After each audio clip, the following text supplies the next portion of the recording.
Welcome back, my friends. We continue our study of Masechet Sukkah. And today we're going to learn about rims of the table. We'll talk about the notion of the golden kingly table that stood in the temple, in the Mishkan, in the Beis HaMikdash, as a source for the size of sacred shelter. We're going to face off today. We're also going to hear about some monster birds. Today's class has been dedicated by Victor and Debbie Janowski to commemorate the yahrzeit of Victor's father, Zechreinu Livracha, may his memory be a blessing.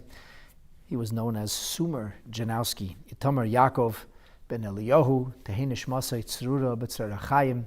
May his soul be bound up in the bond of life, and may he derive pleasure from the Torah that we will be studying in his honor and memory today on his yahrzeit. So with no further ado, let's get into it. What we're going to study about today is very much a continuation of what we studied in the previous episode. But of course, it's entirely different. You see, previously, we were trying to ascertain the actual height of a sukkah. And the notion of the height of the sukkah, which seems like a mundane outdoor party hut, it's actually sacred shelter. It represents the embrace of no less than God himself. So the sukkah, which is on some accounts a representation of spiritualizing, elevating the mundane aspect or dimension of life, is rooted, as we see quite literally, in the holiest of artifacts. The Aron Kodesh, the ark that housed the Decalogue, the Luchot, and was the source of the actual Shekhinah, the presence of God that dwelt in the Beis HaMikdash. So we took a look at the ark and we said, 10 tfachim high. 10 tfachim high of the ark, that would be the modicum crawl space or crouching area, the minimum for the sukkah. And over the last episodes, we've been talking about 1 tefach, a discussion about a hand's breadth. And that's because the actual ark was 9 tfachim. Amosayim v'chetzi, 2 amot and a half. Well, an amma v'chetzi, pardon me. The height was amma and a half, and amma is 3 tfachim, 6 tfachim, half is 3, gives you 9. So we're missing a tefach. And the Gemara told us that the cover, the gold cover, the slab of gold that included these cherubic-like figures, which we'll study about in our next week's class, was actually the diameter, the thickness of a tefach. That's a pretty serious slab of gold. And the question is, how do we know that? Nowhere does the scripture spell out the diameter, the depth, or the thickness of that actual gold slab. We tried to see if the tzitz, if the gold diadem of the Kohen could be helpful in guiding us and giving us some kind of direction. Well, we ended up in Rome, but still no clarity. We were unable to be certain that the diadem was a source of the inspiration for this halacha. And so the Gemara now continues its query. V'neilef mizer. Now let me tell you what the Gemara is trying to do. The Gemara is trying to whittle down this gold. That's a lot of gold. How do you know it was a tefach thick, a whole hand's breadth, which results in a taller sukkah? Maybe it's a smaller sukkah. Maybe a sukkah could still be kosher if it had 9 tfachim and a bit. Frag the Gemara asks, V'neilef mizer. Let us then derive it from the rim. Now, the zeir, the rim we speak of here, is non-specific. As Rashi tells us, that the notion of a rim is something that existed on a number of different Beis HaMikdash artifacts. The zeir, Rashi says, was found on the Aron, on the ark, oy shel mizbeach, or on the gold altar, the mini altar upon which only incense was brought, oy shel mizgeres, or the one that was found round the frame of the table. So let me try to help you understand how this works. All three artifacts we just mentioned are square or rectangle. But these squares or rectangles necessarily are ringed or framed with a filigree of sort. It's like a crown almost, a serrated edge. And that was called the rim. So this rim, it was rimmed. It rimmed the table, it rimmed the small altar, and it rimmed the concept of the aron. On some level, it represents the notion of a crown. We have the notion of keser kahuna, the crown of the concept of priesthood, and that is represented by the Kaporet. You have the idea of keser malchut, the crown represented by the gold table, which is emblematic of the proverbial cornucopia of bread or sustenance. And then we have the idea of the keter Torah, and that's the crown that was on the box, the ark that housed the luchot. So we had these rims, crown-like rims. And these crown-like rims do not really serve a technical purpose. They're decorative. They're a form of an adornment. Mizbeach is adorned, Shulchan is adorned, Aron is adorned. And this will be the point. How thick is that adornment supposed to be? We are not given dimensions. How thick or how high was it? We don't know. However they made it. It could have been a thin little filigree. It could have been a little bit heavier, a little bit higher. We don't have clarity. We weren't given actual instructions. In which case, as long as it was, that would be good enough. It didn't have to be a certain size. And this, my dear friends, is the question that the Gemara is asking now. We made the assumption that the Kaporet, that the cover of the ark, had the depth of a tefach, of a hand's breadth. The Gemara says, where did you get that from? We learned it from the Mizgeret. We tried to derive this from the frame of the table, which the Torah tells us had to be the height of a tefach, of a hand's breadth. But maybe we could be learning it from another detail in the Mishkan. Another detail of Beit HaMikdash artifacts, namely this adornment, this rim that was atop these three sacred artifacts, spelled out in the Torah, just without a size. The Amar Mar, because the master, the teacher said, Zeir, these adorning rims, these crown-like projections, Mashahu, whatever it is, as long as it is. It could be larger, it could be smaller, higher, shorter, thinner, thicker, it doesn't matter. The Torah doesn't give us a dimension. In that case, we should say the same is true with the Kaporet. The Kaporet had to be Mashahu. There had to be a cover of gold. How thick that cover was, I don't know, maybe a centimeter. Maybe the diameter, the thickness of a finger. How'd you get to 4 fingers? How'd you get to a hand's breadth? In which case we have a smaller sukkah. So this is the question. The question is, do we have cause to derive the size of the cover of the ark from the frame of the table? Or could it not be derived from another Beit HaMikdash artifact? Could we not have another source? And of course, this makes a world of difference insofar as the observance of the mitzvah of Sukkah is concerned. So the Gemara's response is, that would not work.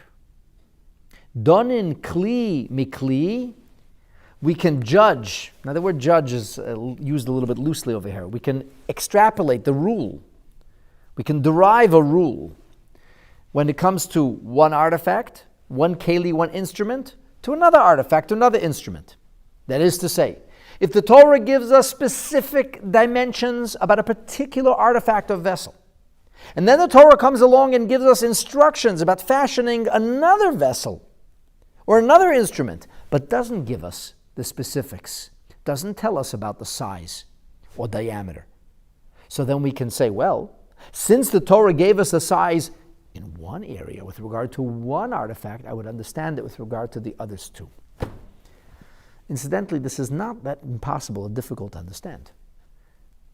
Somebody might give instructions, building instructions, and he'll say that the cement edge that should be poured, it tells the contractor, is supposed to be a foot. That's the law. The law is a foot. And then in the drawings, there's another edge or some more concrete they have to pour, and they're not sure how thick that has to be or what the code is. I would say, well, I'll look at code elsewhere. Since code elsewhere indicates that there has to be a foot or a meter or whatever else it might be, so the same thing. If it's 10 centimeters, code is 10 centimeters. I simply apply code to whatever else I would have to kind of figure out. So if we say that a protective area or a wall or some kind of fence has to be a certain height, if I'm dealing with a fence or a wall which is specified in the plans that there has to be a fence or a wall or some kind of barrier here, but it doesn't tell me how large the barrier is, I'll simply look at code and say, okay, we'll follow code. Code said 12 inches, code said 10 centimeters, whatever it is. I'll follow code. We're saying here, follow code. The Torah told you that you have to make a Kaporet. The Torah told you the dimensions of the Kaporet. We know how wide, we know how long, we don't know how thick. How thick? Well, the Torah told me, gave me a code. It came to the frame of the table, Torah told me, a tefach. It's got to be a hand's breadth. Okay, logic then dictates the same would apply to the Kaporet as well. The Gemara comes along and says, 1 second. You want to extrapolate the rule about the cover of the ark from the frame of the table? Maybe you should look at the crown, the rim of the table. Why the frame? The rim doesn't have to have that kind of size. So who decided we have to spend all this money? Who needs all that extra gold? So the Gemara's response is, when extrapolating the rule of code, or the rule of thumb, for lack of better terminology, I would use what happens in one circumstance that is likened to another circumstance, in which there is a kindred reality. Both of these are called kalim. They're both called artifacts or instruments. Whereas when we talk about the rim is not a keli. Ein done in kli, I cannot extrapolate or discover the rule for a keli, for an artifact, when I'm dealing with hechsher keli, when I'm dealing with a filigree, an accessory. That's but an accessory. So for example, let's go back to our construction. The contractor's looking at the plans and he says, I'm told we need to put a barrier here, but the plans aren't showing how thick a barrier. I say, well, look at other barriers. If the other barriers inserted had to be however many inches or centimeters, then the same would apply here. You say, but 1 second, outside of the barrier, there's a little rim on the top. Maybe we should follow the code of the rim, and the rim is just a small, thin line. What would the answer be? No, that's a rim. That's an accessory. That's not a barrier. I'll derive barrier from barrier. I cannot make a decision about the diameter, the thickness of a barrier based on the rim of another barrier. Barrier is informative, instructive to another barrier. Keli, vessel, is instructive for another keli. Accessories can't dictate other artifacts, other instruments themselves. That's the logic of the Gemara. So the Gemara says, 1 second. You just made a huge assumption here. You're making the assumption that the frame of the table is considered an instrument or an artifact. It's a keli, meaning it has some kind of practical use. It's not simply an adornment. It's not just filigree or an accessory. You made that assumption. The Gemara says, Ihachi, if so, Mizgeres nami hechsher kelihu. If so, then the mizgeres, the frame, is also a filigree. It's also an accessory. It's not actually a part of the table. Nothing's placed on that. It's just for design. It's a statement of style. So the Gemara says, Mizgarta ilamata. No. it actually did serve a purpose. The frame was beneath the table top. So the table top rested on the frame. Let's take a look in Rashi. Rashi says, Mizgeret nami hechsher. The mizgeret is also but an adornment. It's also an accessory. Kishut shulchan hu. It simply serves to decorate the table.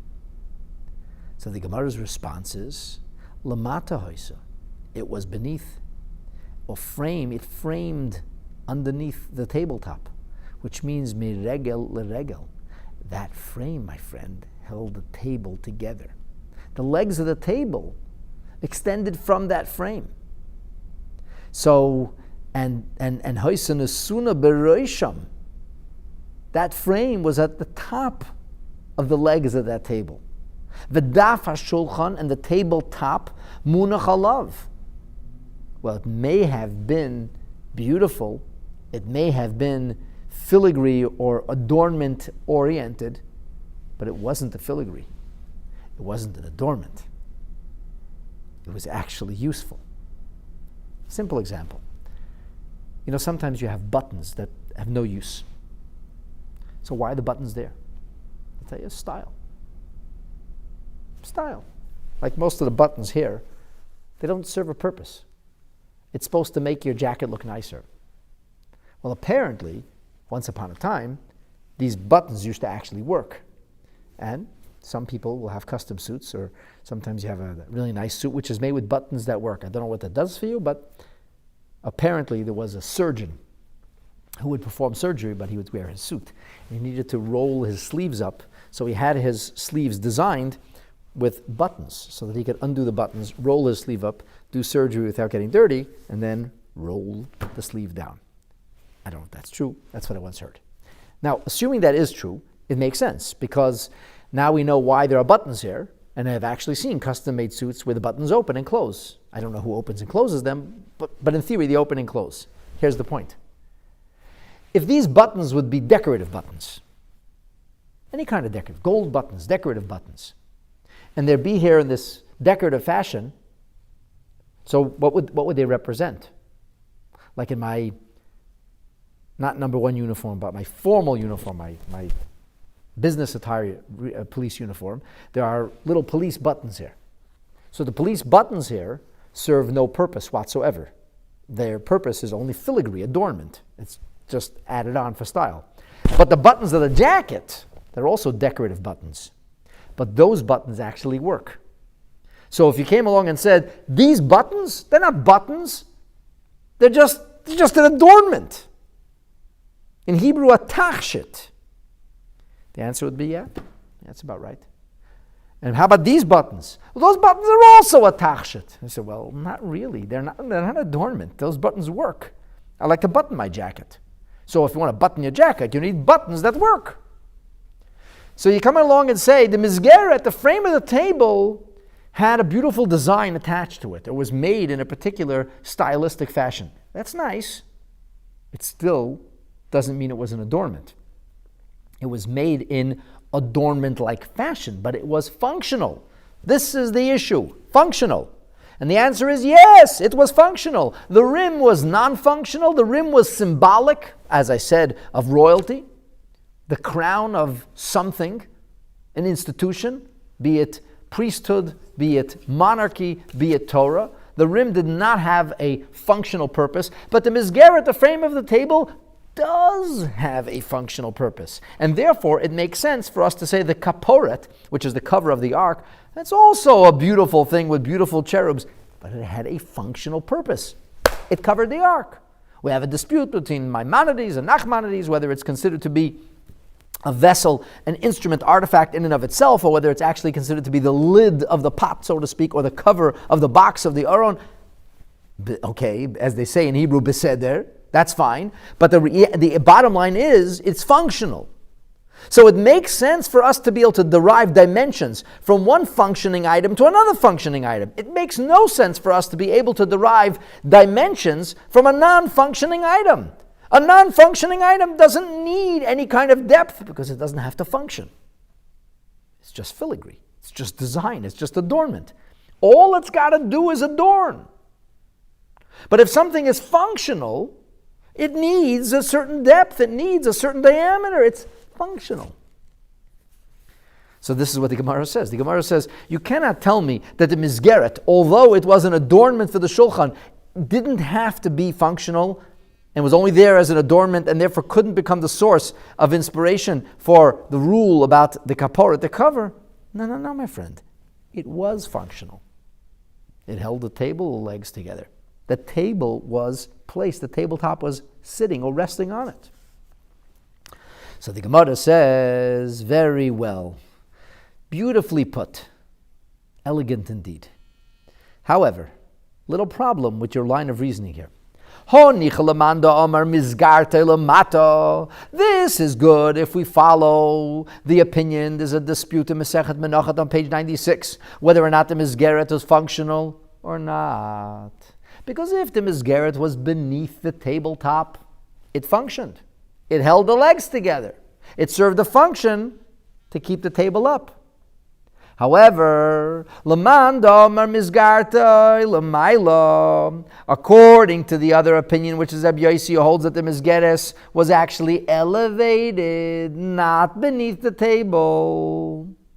What will you say then? The Mizgeret is also an adornment and but a filigree, and yet, despite the fact that it was a non-functional element of a Beit HaMikdash Keli, you sought to derive the dimension of the Aron, of the cover of the ark, from that non-functioning but adornment, filigree kind of reality. Well, in that case, who says you follow this filigree, this adornment?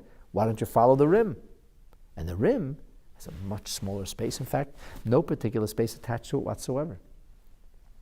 I don't know why I'm going to tell this to you, but I'm going to mention it anyway. The Tosfos has an argument with Rashi about the business of this frame. Tosfos says no. Actually, the tabletop did not rest upon it. And according to the Tosfos, this Gemara becomes very problematic, because if it was above the tabletop, what function did it serve? So the great German sage, Torah sage, Rav Ettlinger, who wrote the Aruch LaNer, he has a very interesting resolution. He says even if the frame were to be elevated from the table, it served to keep the showbread in place. So it had an actual function. It wasn't merely filigree. It had to keep things in place. Or I think he says that's he says if it was below, it was beneath. Although it didn't actually hold the legs of the table together, the Aruch LaNer says it kept the tabletop on the frame.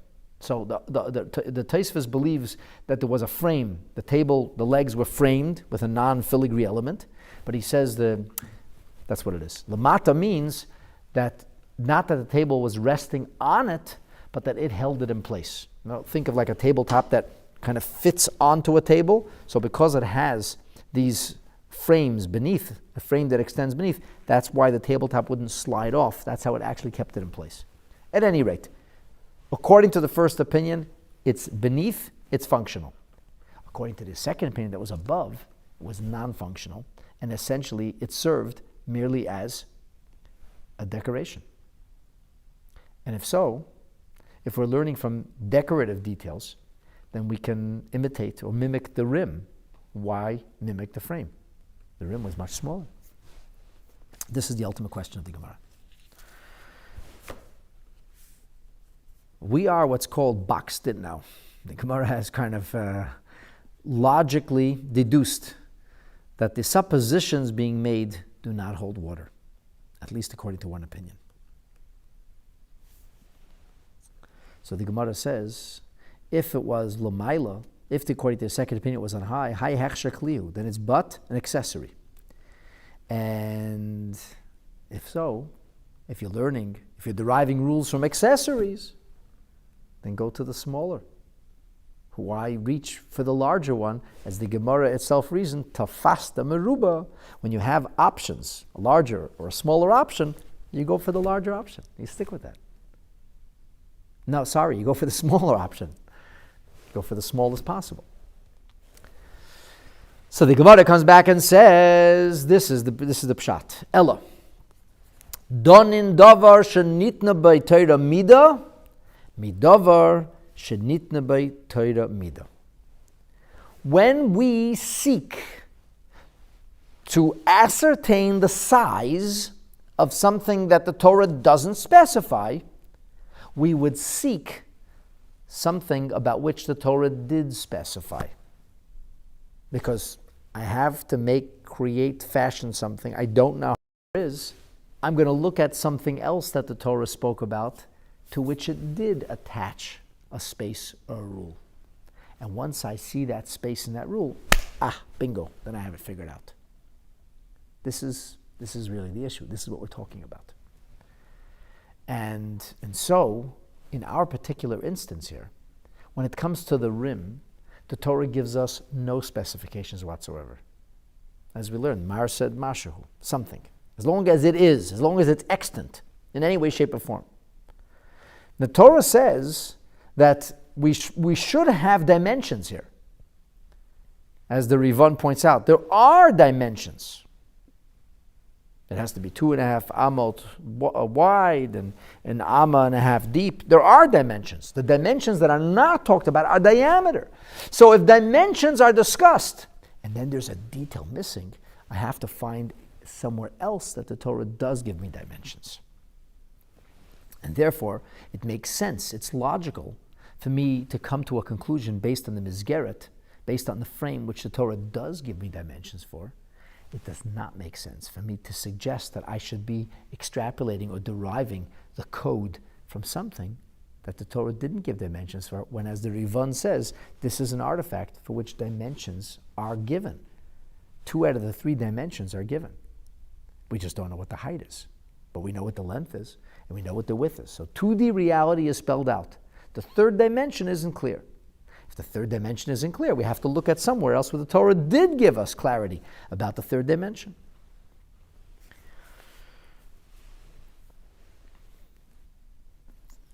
And then the Gemara finishes off with the words, Va'al yechichu tzitz v'zeir. We can't then bring a proof from the adornment or the accessory. Diadem or the rim. Shalinitna behem Torah midaklal. Now this is very strange that we just heard here. And the reason that it's strange is because at no point did we actually suggest that there was a question or an issue about the diadem. We finished with the diadem. That was last episode's news. We moved on out to the rim. So why does the Torah come along, why does the Gemara come along and say, neither rim nor diadem? So the way we understand this is that if we cannot derive the teaching from an accessory, we won't be able to derive the teaching from an adornment either. In other words, bottom line, it's got to be functional. And even if it doesn't have to be functional, once we said that function is if not a concern, well, if it's not about function, then it could be from a filigree, from an accessory, or from an adornment. To which the Gemara's comeback was, and says, okay, so in the end, it's not about whether something is functional, adornment, or accessory. It is about the notion that we can only derive and extrapolate dimensions from something that the Torah gave dimensions for. Now I know what you're thinking. We learned in a previous episode that the diadem, the forehead plate, did have dimensions. And the dimensions were 2 fingers, which is half a tefach. So the thing is this. The Tosfos was very clear in telling us that size, that dimension, was not of biblical nature, was not biblically oriented, but rather it is something that the rabbis imposed because of the realities that are required, the writing that's necessary, and so on and so forth. So that's why we have the business of that actual space, those dimensions. And even if we are to say that the dimension of the tzitz of the diadem was halacha l'Moshe Sinai, as the Sfas Emes wanted to suggest, even so, we could easily deflect and say, we can derive dimensions from something else that the Torah gave explicit dimensions. We cannot derive dimensions where we have 2 out of 3 dimensions explicitly stated We cannot arrive at the conclusion about the third dimension based on something that there's an oral tradition about. It's called davar she'einoi mefurash b'Torah, something which isn't clearly spelled out in the Torah.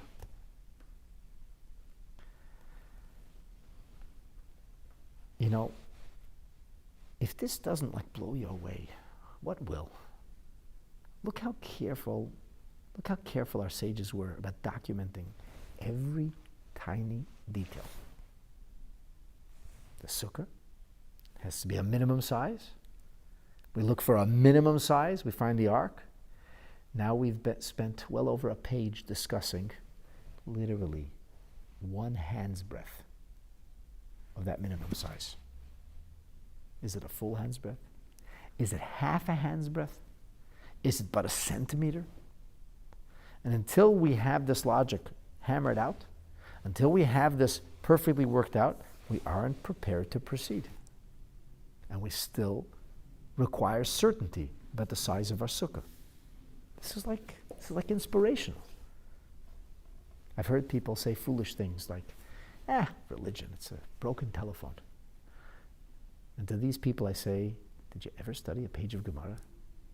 Did you ever see the rigors that are applied to every single nuance, every single detail? And by the way, when we don't know, we tell you we don't know. The rabbi said the tradition was lost. We're not clear about this. But whatever we are able to deduce or adduce through means of careful cross-examination and analysis, well, by golly, we do that. And here's a prime example. Anyway, the Gemara is not done yet. This is going to be a page turner, and we're going to move on to page 5, side B. And the Gemara now introduces us to another sage and another opinion, another idea. Rav Huna said, perhaps there's another approach to all of this. Another way we could know about the last hand's breadth, the hand's breadth of the Kaporet. Here's the tradition I received, said Rav Huna. It is written, Al Pnei HaKaporet Kedma, on the face of the Kaporet, on the east side. What's going on here? Okay. Yom Kippur, holiest day of the year. The holiest man in the world. The Kohen Gadol will represent the holiest nation, the nation of Israel. One man representing one nation. One day a year. And he goes into the one place that nobody is able to penetrate or enter. The Holy of Holies. Kodesh HaKadoshim. So we have that singular pinnacle of space meshing with the singular pinnacle of soul in the singular pinnacle of time. The Kohen Gadol in the Holy of Holies on Yom Kippur. Holiest day, holiest place, holiest person. And the synergy of three produces the magic of atonement. The Kohen Gadol, who goes into the Holy of Holies, is the central figure or protagonist during everything that is Yom Kippur related. In the Holy of Holies, the Kohen Gadol has a number of missions.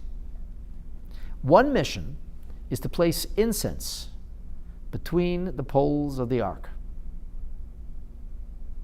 Another mission is for him to dash the blood of a special offering, the par, Yom Kippurim, the calf which is brought for Yom Kippur. And the Kohen has to essentially sprinkle the blood or kind of dash the blood, but in a way that lands on the floor in front of the ark. The ark is set back in the Holy of Holies, which is set back on the Temple Mount. The Holy of Holies is on the western edge of the Temple Mount. The original Temple Mount, that is. The ark is set back. When you walk into the Holy of Holies, there's space between the curtain or wall in the first Beis HaMikdash and the ark.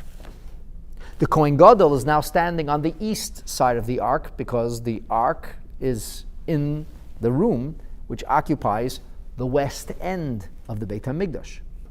So we're not talking about the space behind the ark and the wall, the circumference of the Holy of Holies. We're talking about the space in front. The space in front would be the east side of the ark. And the Kohen has to dash the blood in a way that goes down on the floor, and he does this 7 times, and there's 7 dots of blood that hit the floor in a row. Achas l'mayla and sheva l'mata. So he once goes like this, and the blood lands exactly in front of the ark, and then he goes achas v'achas, achas u'shtayim, achas u'shalosh, each time dipping his finger in, and each time sending the blood back, set back forward. So he has 8 splotches of blood on the floor before him. And this is done on the eastern side. And what happens is that the Kohen Gadol slaughters this par Yom Kippurim. He receives the blood, which is part of the service of the Beit HaMikdash. He gives it to a Kohen who is there to aid and assist him. And so the Kohen's job is to make sure that this blood does not coagulate or congeal, because then he won't be able to dip his finger in and spin it. So the Kohen's got to keep it in a liquid form. In the meantime, the Kohen Gadol has to bring the Kaporet. So while one Kohen is keeping the blood in liquid form by keeping it in motion, the Kohen Gadol brings the incense into the Holy of Holies. Then he returns and gets that blood, goes back into the Holy of Holies, and he's got to do his dashing routine. And it's bein badi ha'aret. And this is done al pnei hakapores, on the face of the cover. Now it's not on the top of the cover. The blood doesn't go in between the cherubims. The blood is on the face. What's the face? What you would call it in English is the facade. The elevation is the face. So how high is the elevation of the Kaporet? Remember, there's an ark coming up from the ground, and on the ark there's a Kaporet. And then there's the 2 poles. And he's doing it al pnei hakaporet, on the facade, corresponding to the facade, to the face of the Kaporet. The face of the Kaporet is not the top of the Kaporet. It's not these dimensions, it's this dimension. It's the 3rd dimension. So that 3rd dimension is called the face or facade. Now, of course, it's not only the facade of the Kaporet, it's actually the facade or face of the entire ark. But the Torah clearly doesn't spell it out as al pnei ha'aron. The Torah says al pnei ha'kaporet, on the face or facade of the Kaporet. And that refers to the elevation. The elevation, whether there's a tefach, a hand's breadth. So the blood kind of passes right in front of the hand's breadth before it lands on the floor. So Rav Huna says, al pnei ha'kapores kedma. The ein ponim, if you use the term face or facade, you never have less than a tefach. A hand's breadth is the minimum amount of a small face. The smallest of face will be a hand's breadth. And because the smallest of face is a hand's breadth, that's how we know that the Kaporet had to be a hand's breadth thick. Turn the page. Hey, Amid Beis. Page 5, side 2. So the Gemara says, Ve'ema, and maybe, Ka'ape de bar yoichoni. Maybe it's the face of a monster bird. A monster bird who we don't know how to identify in English. If we had to take the Gemara, Meseches Bechoros on page 57, be literally, it's a monster like you haven't seen before. The Gemara there talks about this monster bird dropping eggs and drowning cities, and many have maintained that it is a metaphor for a bomber, for Hiroshima. A bomb, an egg that proverbially raised 60 cities. And maybe it is. There's a long marsha. We're not learning the Gemara in Masechet Bechorot now, and I'm not going to go into the Bar Yochani. But clearly, the Bar Yochani would have to have a very large face.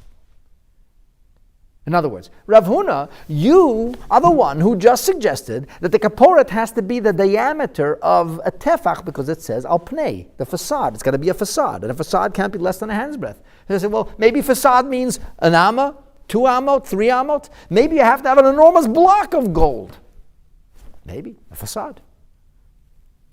If you talk to a person in construction about an elevation, They'll laugh at you if you say a hand's breadth. A hand's breadth?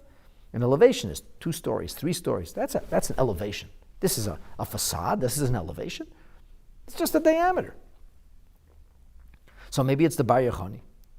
So the Gemara's answer is a familiar refrain. Tafasta maruba le tafasta. Now you're getting crazy on me. Now you're reaching for a monster bird, and the monster bird presumably has a face. So you say, that's a gigantic face. It says that there are many faces in the world. We don't know which face. So here, you want to say a face. The face of a person's a face. The size of a face. It's the smallest size of a face. A child's face is a hand's breadth. You were talking about a monster face. You know, the Bach asks over here, maybe we should say the face of a giant, Og Melech HaBashan. So the Bach says you cannot say there'll be a person who has a face which is 2 tfachim or 5 tfachim or 15 tfachim. The point is not a face. If you're saying if it's a human face, we go by the average smallest human face. And a human face can be as small as a hand's breadth. That's why it's not a face anymore. The Gemara, though, can introduce another species. It's not about a particular Bar Yochani bird, but the Bar Yochani bird has a very large face, and it's called a face. Maybe that's what facade means. So the Gemara comes along and says, well, in that case, if you have to go for the smallest face, ve'ema ka'ape tziparta zuter tova. Maybe we'll go for the face of a tiny bird, a hummingbird, a small bird. It doesn't say hummingbird; it's a small bird. Rashi says Bar Yochani is oif gadol hu ma'od, exceedingly large bird. Ube bechoros in the Masechet Bechoros Amrinan pa'am achas hitila Bar Yochani beitza bekoimonu. One time the Bar Yochani dropped his egg. V'tava shishim krachim. It drowned 60 cities in, I guess, on a literal level, the egg liquid. V'shivra shin arazim, and it broke down 300 cedar trees. Okay, I'm not getting into that Gemara now, but the point is that the face of a Bar Yochani is very large. So you say, well, that's the largest kind of face. We can't go for a monster face. We're going for a person's face. So the Gemara says, okay, if you're going for the smallest, go for a little bird's face. This is for the birds. Let's face it, says the Gemara. If you don't like the notion of the biggest bird, then face it. Let's go for the smallest birds. If it's for the birds, it's for the birds. And if you have to face it and say we go for the smallest, go for a little bird. So the Gemara says, Amar Rav Acha bar Rabbi Yankiv. Rabbi Acha, the son of Rabbi Yankiv, said, Rav Huna pnei gomer. Rav Huna was not saying a facade, broadly speaking, a face. He was speaking about something called a gzerat shava. And a gzerat shava means when we have the ability to create a kindred link between 2 statements of the Torah. You can't do this by yourself, by the way. You can't decide there's a word here and a word there. These are received by tradition. That we can, at times, juxtapose the word, the verbiage that's precisely employed in one area to be instructive for another Torah concept. And so, if we are to say the notion that it says Pnei Kaporet, Rav Huna is saying it says Pnei here, and it says Pnei elsewhere.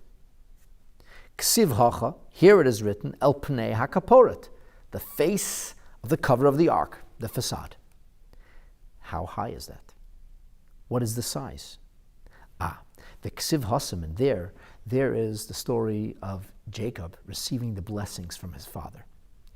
And that wasn't the way Isaac, Yitzchak, planned it. Esau was supposed to be getting those blessings, and he sent him off on a wild goose chase to go and hunt him, or trap him some animals, and then bring him meat, and he would eat and be elevated through that process of consuming the meat and the sparks of holiness, and then he was going to convey blessing upon Esau and on Esau's future progeny, making him the vehicle through which the nation that Hashem would choose would emanate. But of course, Mother Rebecca, Rivka, is much smarter. She's far more spiritually intuitive. How's that for a chauvinistic religion, eh? Judaism can't be chauvinistic. Chauvinism is ugly. Chauvinism is toxic. Chauvinism is negativity. And the Torah is all good. The Torah is perfect. It does not need to be lectured to by petulant 21st century entitlement creatures who think that they're smarter than God and smarter than the Torah and smarter than Jewish history. The Torah is perfect. Would a chauvinistic Torah tell you a story about the patriarch who lost and the matriarch who essentially decides the future? That's what happens. It wasn't Yaakov's courage. It was Mother Rivka's vision and commitment to dedication. She was focused. She knew what had to be done. And the rest? And the rest is history. We're here today, thanks to Mother Rivka. So when Yaakov does masquerade as his brother Esau, and then he leaves, he backs away from Yitzchak. And it says, Me'et Pnei Yitzchak. It doesn't say from Yitzchak, it says from the countenance, from the face of Yitzchak. Remember, Yitzchak is seeing impaired. He's blind. He can't see. That's how this is able to happen. That's why Hashem makes Isaac blind. So he backs away from his face. And because he backs away from his face, we know that it says Pnei HaKaporet, the face or facade of the cover of the ark. We know it says the face of Isaac, so that's a human face. And so we have a juxtaposition between Pnei and Pnei, face and face. Twice the Torah uses the terminology face, seemingly unnecessarily. When speaking of the facade of the Kaporet, there are other ways to identify that space other than saying the face of the Kaporet, Pnei HaKaporet. When speaking of leaving, taking leave of his father, the Torah didn't have to emphasize the face. He could just say, Yitzchak left Me'et Yitzchak. Yaakov left from Yitzchak, especially because the eyes on Yitzchak's face weren't working. So it's not as if there was a vision thing or eye shot. Yaakov Avinu backed away from Yitzchak. And yet in both instances, the Torah insists on using a seemingly superfluous word, Pnei, the same word, in both places. From here, says Rav Huna, we can derive that the face alluded to at the cover of the ark, meaning the facade or the elevation of the ark, would be like the Pnei, like the face of a human being. Now, we don't know how big Yitzchak's face was. We don't have any pictures of Yitzchak. It wouldn't make sense to say that the Torah refers specifically to the face of Yitzchak, but it refers to a human being when we're talking about that same space. Yaakov's going away from that space. Here the Kohen Gadol is going into that space, but there's a space. And the space is identified by Pnei, by being corresponding to a face. So a space identified by face has to have a kindred nature. And since the smallest human face is a hand's breadth, that's a human face. Small, that is not a human face. And since we talk about the face of the Kaporet, we are educated, essentially, informed, that the Kaporet's facade would have to be a hand's breadth, a tefach. And we know that although there are larger faces, we already learned tafasta meruba loy tafasta. You cannot reach for the largest measure or number, but rather stick with a smaller one. And because of this, we come to the conclusion that the Kaporet, the cover of the ark, had to be the space, the dimension of a tefach, in which case, since the Torah spelled out the diameter or the measurement of the ark as being 9 tefachim, an amma and a half, and then added a kaporet, which makes it a 10th tefach high, from here we know the modicum dimension, the bare minimum that would satisfy the requirement and need for us to create the sacred shelter known as the Sukkah. Now, it's not over yet. The Gemara is not going to take this lying down. Because, speaking of faces, forget the monster birds, the little birds. That's for the birds. But speaking of faces, let's face it. There is another expression about a different human face. And it might lead us to a very different conclusion. If that sounds intriguing, great. Then join me next week for our next episode, where we'll be speaking about the other human faces, and from there, we'll go on to talk about the faces of angels. Hashem should help us that as a result of the Torah we study, that our dimensions should be broadened, our horizons should be expanded, and we should merit, Emertz Hashem, to sit in the Sukkah of David HaMelech this year. That'll be long after the arrival of Mashiach, B'mheira, will be Ameinu Amen. Thank you.